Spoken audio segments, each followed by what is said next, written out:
If you'd like to engage us in conversation, why don't you please give us a call here at 523-8989.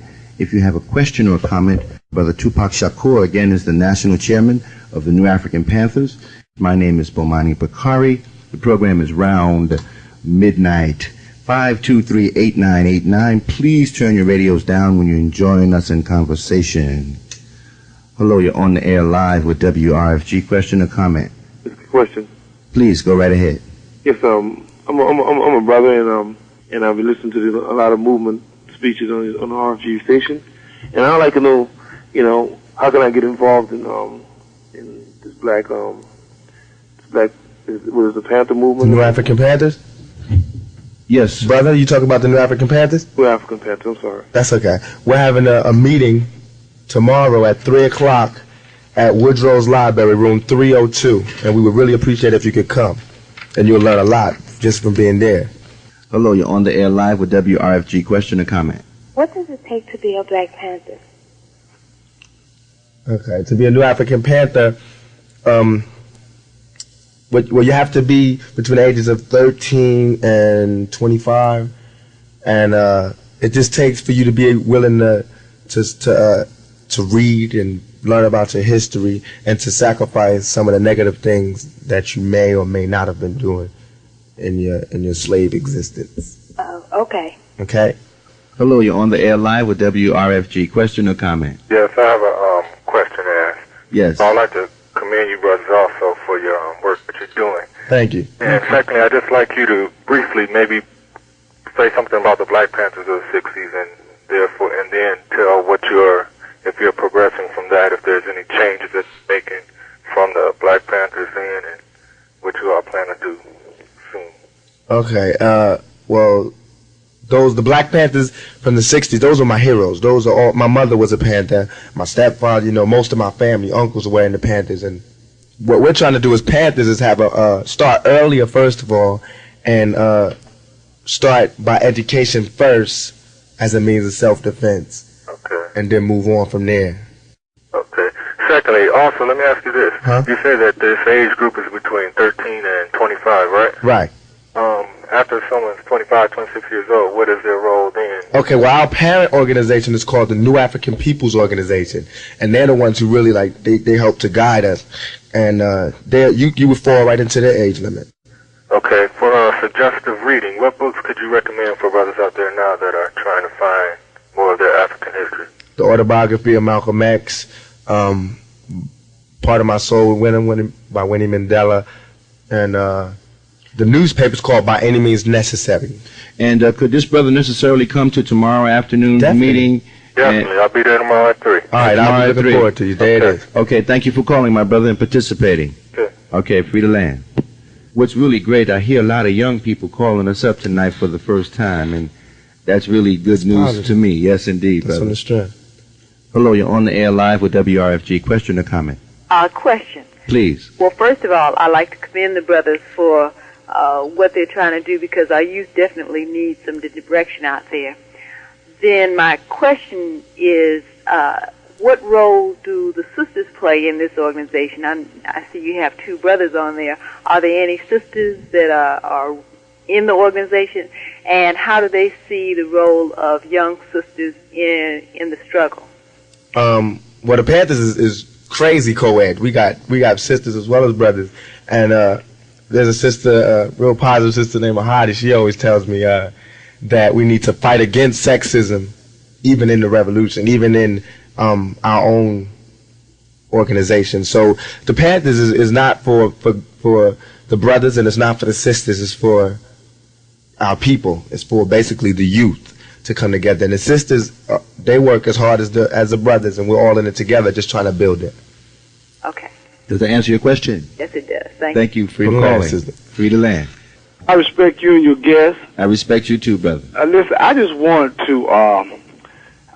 to mention that it seems like to me we need to try to also strive to have a massive PR amongst our people as far as awakening them. I mean, in South Carolina, did you hear about this restaurant that says that they don't want to serve blacks? No, I didn't. I think it's in let me see, I don't know if it's Conway, South Carolina or something, but, you know, at this late date and time, but we're still begging them to spend our money with them. Right. And then I saw and also I was looking at the news when they showed about the way the black students being treated in Virginia. This one sister from Howard says that she wanted to she would be back. She wanted to go back. And even after the students were being badgered, you know, I have a newspaper clipping where 3 white policemen was holding down a sister. You know, it took three white police in riot gear. You know, and here this sister is talking about, well, not the sister that was being held up, but one of the sisters that they interviewed said that she wouldn't. They hoped that the city wouldn't look down on all the black college students because of what a few did. But I'm like, why does she want to go back to a place that treated them like dogs? Right. You know, and they said the police were out there from the start. Exactly. You know, that's how they're going to do it. But about the restaurant, it's important as New Africans that we realize that we can do a lot of these things on our own. First of all, I don't even eat in white restaurants. They can't cook. Neither do I. But so we should really start being more independent on that note.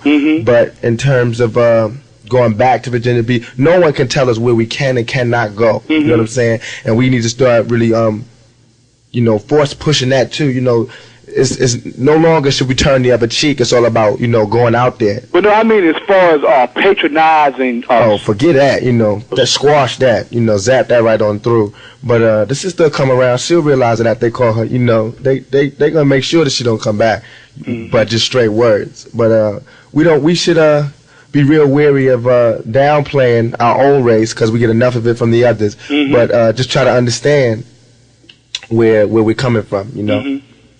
I wanted to ask you too about the rift between, if you do know or would care to comment, I can't call her the artist, the brother with the group Public Enemy, Griff, right? Minister Griff or something like Griff that. was the Minister of Information for let's take this call and like to get your comment about what happened with him. Okay. Hello, you're on the air live with WRFG. Question or comment? Yeah, I got a question. I'm checking your brothers out. What you're doing is very positive and, you know, power to the people to write on.